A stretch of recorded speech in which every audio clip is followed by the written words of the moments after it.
Hello नमस्कार साथियों।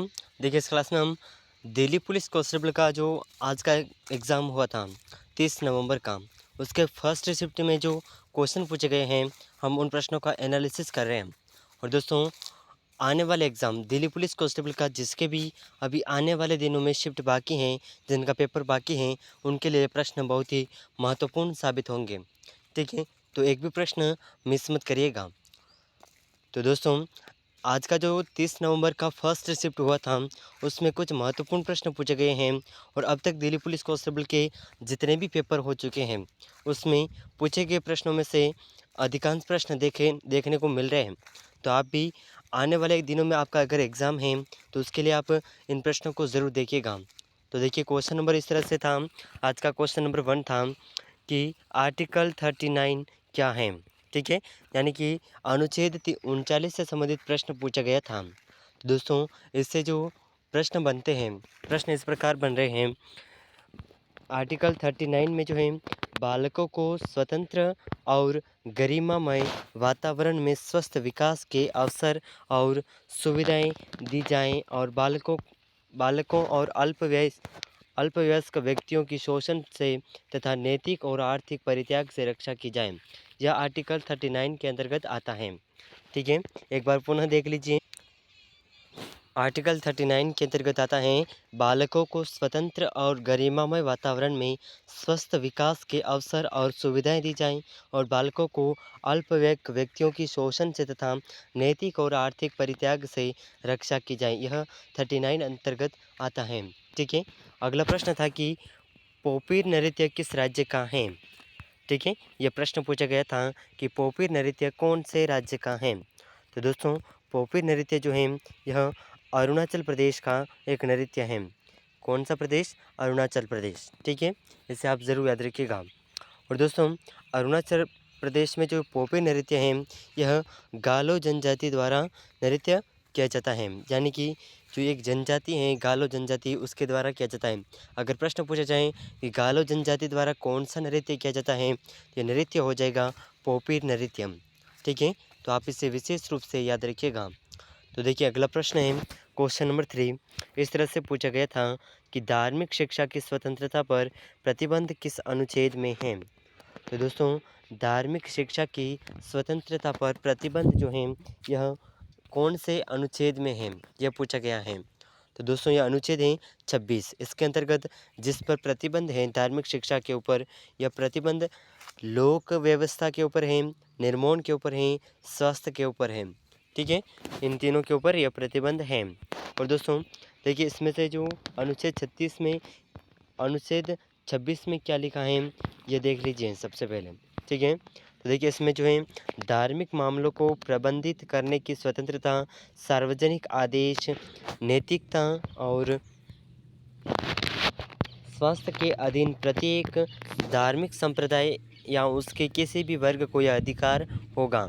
ठीक है, यह इस अनुच्छेद 26 के अंतर्गत आता है।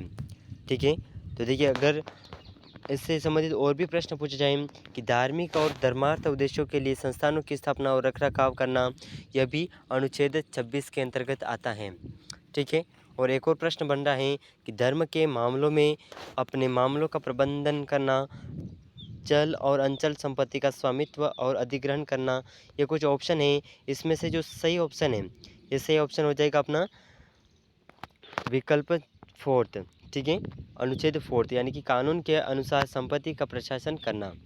ठीक है, तो देखिए इससे संबंधित और भी प्रश्न बन रहे हैं। देखिए अनुच्छेद 25 के संबंधित कौन सा प्रश्न बन रहा है? तो 25 से संबंधित प्रश्न है समझ की स्वतंत्रता और मुक्त पेशा। यह अनुच्छेद 25 के अंतर्गत है। ठीक है, मुक्त पेशा, अभ्यास और धर्म का प्रचार, यह अनुच्छेद 25 के अंतर्गत आता है। अनुच्छेद 26 के अंतर्गत क्या आता है? तो देखिए अनुच्छेद 26 के अंतर्गत आता है धार्मिक मामलों के प्रबंध की स्वतंत्रता।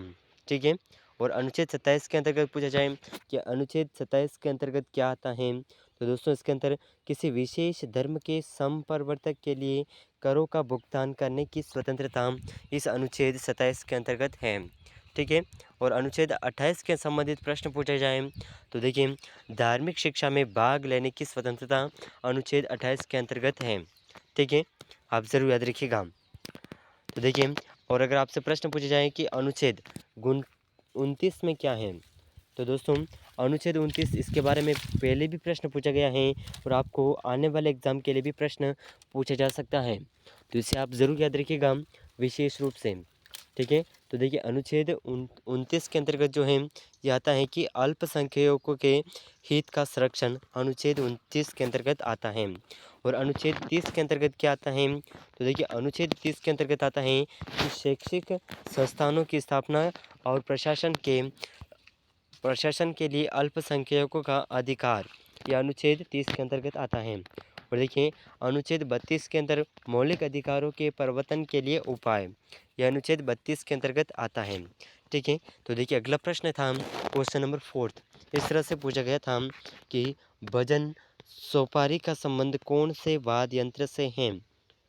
तो दोस्तों बहुत ही महत्वपूर्ण प्रश्न पूछा गया था कि भजन सोपारी का संबंध कौन से वाद्य यंत्र से है। तो दोस्तों भजन सोपारी का संबंध जो है यह संतूर वाद्य यंत्र से है। ठीक है, संतूर वाद्य यंत्र। तो देखिए अगला प्रश्न था क्वेश्चन नंबर 5, महिला फीफा वर्ल्ड कप की शुरुआत कब हुई। तो दोस्तों यह प्रश्न पूछा गया है, हालांकि ऐसे प्रश्न अब तक जितने भी एग्ज़ाम हुए हैं उसमें पूछे जा रहे हैं। अगर आपने नोटिस किया हो तो इसमें अधिक से अधिक प्रश्न इसी वर्ल्ड कप से संबंधित प्रश्न भी पूछे जा रहे हैं और वाद्य यंत्र से संबंधित। ठीक है, तो आगे आने वाले एग्ज़ाम के लिए आप इसे ज़रूर याद रखिएगा। तो देखिए इस प्रश्न के अंदर है महिला फीफा वर्ल्ड कप की शुरुआत कब की गई, यह पूछा गया है। तो दोस्तों इसकी शुरुआत 1991 में की गई है। ठीक है, अगर प्रश्न के अंदर यही प्रश्न था, यही ऑप्शन था, तो आपका 1991 से आंसर हो जाएगा। और देखिए इस फीफा वर्ल्ड कप से संबंधित एक और प्रश्न पूछा गया था कि फीफा वर्ल्ड कप 2022 किसने जीता। तो दोस्तों फीफा वर्ल्ड कप 2022 अगर किसने जीता यह पूछा गया था, तो यह अर्जेंटीना देश ने जीता था। ठीक है, कौन से देश ने जीता, अर्जेंटीना देश। ठीक है, ज़रूर याद रखिएगा। तो देखिए एक और प्रश्न था क्वेश्चन नंबर 7, ये प्रश्न बहुत ही महत्वपूर्ण है और अब तक जितने भी एग्ज़ाम हुए हैं उसमें इन प्रश्नों से संबंधित एक न एक प्रश्न पूछे जा रहे हैं। ठीक है, तो देखिए 2011 की जनगणना में महिला साक्षरता दर कितनी है, यह प्रश्न पूछा गया था। ठीक है, तो देखिए 2011 की जनगणना में महिला साक्षरता दर की अगर बात की जाए तो यह 65.46 है। ठीक है, महिला साक्षरता दर है 65.46%। ठीक है, और अगर पुरुषों की पूछी जाए तो दोस्तों पुरुषों की जो है साक्षरता दर की जो वृद्धि है, यह वृद्धि 74.4 थी, वो अब 82.84 हो चुकी है। ठीक है, तो इसे आप ज़रूर याद रखिएगा। अगर आपसे इससे संबंधित और भी प्रश्न पूछे जा सकते हैं। ठीक है, तो देखिए एक और प्रश्न पूछा गया था क्वेश्चन नंबर 8। ठीक है, क्वेश्चन नंबर 8 इस तरह से पूछा गया था कि एफडीआई की फुल फॉर्म क्या है, यह प्रश्न पूछा गया था, एफडीआई की फुल फॉर्म।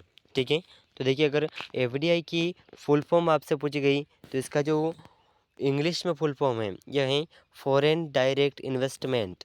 ठीक है, फॉरेन डायरेक्ट इन्वेस्टमेंट। और अगर हिंदी में अगर पूछा जाए तो यह है प्रत्यक्ष विदेशी निवेश। ठीक है, इसे आप ज़रूर याद रखिएगा, बहुत ही महत्वपूर्ण प्रश्न है। ठीक है, तो देखिए इसके जो अंतर्गत क्या होता है कि भारतीय अर्थव्यवस्था में विदेशी व्यक्तियों द्वारा या विदेशी कंपनियों द्वारा किए गए निवेश को एफडीआई कहा जाता है। ठीक है, अगर आपसे पूछा जाए कि एफडीआई किसे कहते हैं तो इसे भारतीय अर्थव्यवस्था में विदेशी व्यक्तियों या विदेशी कंपनियों द्वारा जो निवेश किया जाता है उस निवेश को एफडीआई कहते हैं। ठीक है, तो आप ज़रूर याद रखिएगा। तो देखिए एक और क्वेश्चन पूछा गया था क्वेश्चन नंबर 9। ठीक है, बहुत ही महत्वपूर्ण प्रश्न पूछा गया था कि 12वीं पंचवर्षीय योजना का समापन कब हुआ था। तो दोस्तों अगर 12वीं पंचवर्षीय योजना का समापन पूछा जाए तो यह समापन हुआ था 2012 में, इसे लॉन्च किया गया था, 2017 तक यह चली। ठीक है, 5 सालों तक। और दोस्तों इसका जो मेन उद्देश्य था, इसका उद्देश्य था इसे तेज स्थित और अधिक समावेशी विकास के उद्देश्य से लॉन्च किया गया था। यह अंतिम पंचवर्षीय योजना थी। अगर आपसे पूछा जाए कि अंतिम पंचवर्षीय योजना कौन सी थी तो 12वीं पंचवर्षीय योजना अंतिम पंचवर्षीय योजना थी। ठीक है, तो इसे आप ज़रूर याद रखिएगा। तो देखिए क्वेश्चन नंबर 10, दंती दुर्ग के चाचा का नाम पूछा गया था। ठीक है, बहुत ही महत्वपूर्ण प्रश्न। दंती दुर्ग के चाचा का नाम। तो दोस्तों, दंती दुर्ग 735 ईस्वी में अपने चाचा कीर्तिवर्मन द्वितीय, चाचा का नाम था कीर्तिवर्मन द्वितीय, जो उस समय राष्ट्रकूट साम्राज्य पर शासन कर रहे थे। ठीक है, और उसके राष्ट्रकूट साम्राज्य को उखाड़ फेंकने के बाद सत्ता में आए और दंती दुर्ग ने तब मान्यखेत में अपनी राजधानी स्थापित की। किसने की? कीर्तिवर्मन द्वितीय ने दंती दुर्ग में जो एक मान्यखेत है वहाँ पर अपनी राजधानी स्थापित की थी, जिससे अब अगर आपसे पूछा जाए कि वर्तमान में मलखेड़ के नाम से किसे जाना जाता है, तो ये कर्नाटक राज्य में है। ठीक है, मलखेड़ के नाम से कर्नाटक राज्य में। ठीक है, तो आप ज़रूर याद रखिएगा। तो दोस्तों, ये कुछ प्रश्न थे जो आज के 30 नवंबर के फर्स्ट शिफ्ट के अंदर पूछे गए थे दिल्ली पुलिस कांस्टेबल एग्ज़ाम के अंदर। ठीक है, तो अब तक जिसके भी दिल्ली पुलिस कांस्टेबल एग्ज़ाम बाकी हैं आने वाले 2-3 दिनों में, उनके लिए प्रश्न बहुत ही महत्वपूर्ण हैं। और अगर आपने इन प्रश्नों को अभी तक जितने भी एग्ज़ाम हो चुके हैं उन सभी प्रश्नों को एक बार आप ज़रूर देखिएगा। पूछे गए प्रश्नों में से बार-बार प्रश्न पूछे जा रहे हैं। ठीक है, तो अगर आप चैनल पर नए हैं तो चैनल को सब्सक्राइब ज़रूर कर लीजिएगा और इस क्लास को अपने दोस्तों के साथ शेयर ज़रूर करिएगा। तो मिलते हैं अगले महत्वपूर्ण प्रश्नों के साथ में, तब तक के लिए जय हिंद, जय भारत।